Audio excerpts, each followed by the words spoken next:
So I'm gonna be making a rice pilaf. The first step of making pilaf is chopping up my onion. And this particular pilaf is very Middle Eastern in character. It's going to include apricots and almonds and raisins. And I'm gonna be topping it with a tahini sauce with a bunch of garlic and olive oil. So my butter is melting, and once the butter foams up and then the foam subsides, then I'm gonna add in the onion. And that's gonna be sauteed until it's just translucent. I'm going to add in 1 cinnamon stick, and this is going to infuse the butter and the onion with just that beautiful warm aroma. All right, so the next step in the recipe is that I'm going to add in 2 cups of rice. And you may not realize, but Missouri is one of the country's leading producers of rice. And we're actually gonna be using a locally grown rice from Castor River Farms.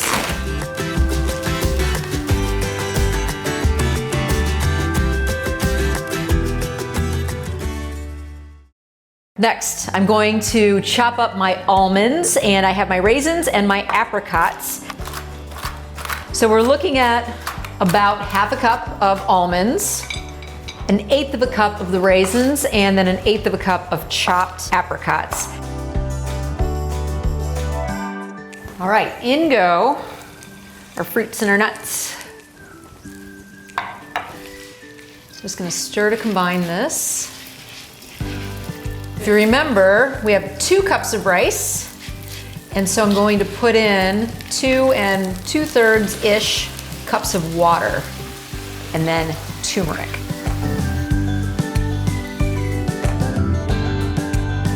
Okay, and get that up to a simmer. And add in just a little bit of salt, not too much, and just a tiny bit of pepper.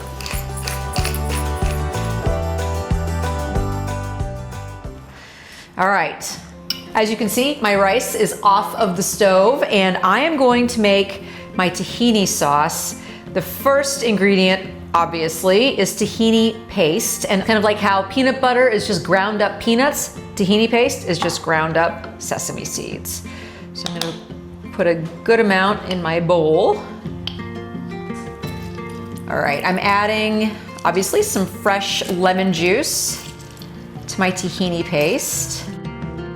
I'm gonna add in a little bit of water. And again, there's no exact measurements for this.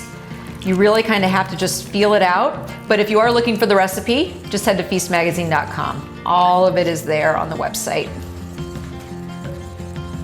All right, I'm going to add in some olive oil and a little bit of pepper.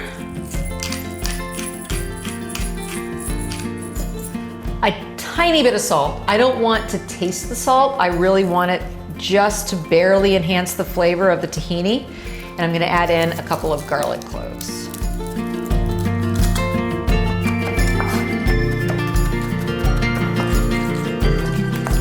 It's a little bit too thick right now, so I'm gonna add in some more water.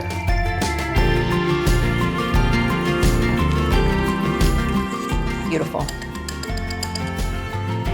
Last thing I'm chopping up today is just a little bit of flat leaf parsley that I'm gonna sprinkle on top of the rice, along with some sumac, which is a Middle Eastern herb. It lends kind of a lemony flavor to dishes.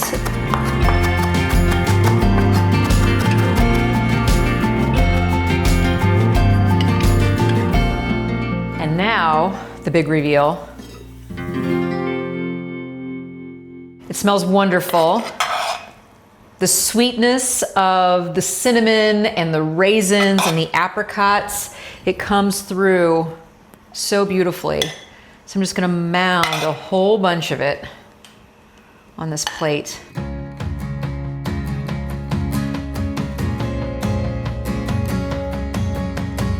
Just a tiny bit of this parsley.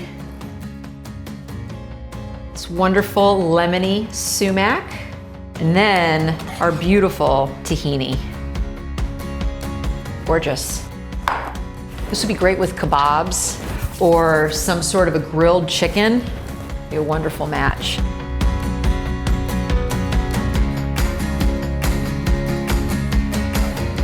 It's wonderful. The almonds still have their crunch.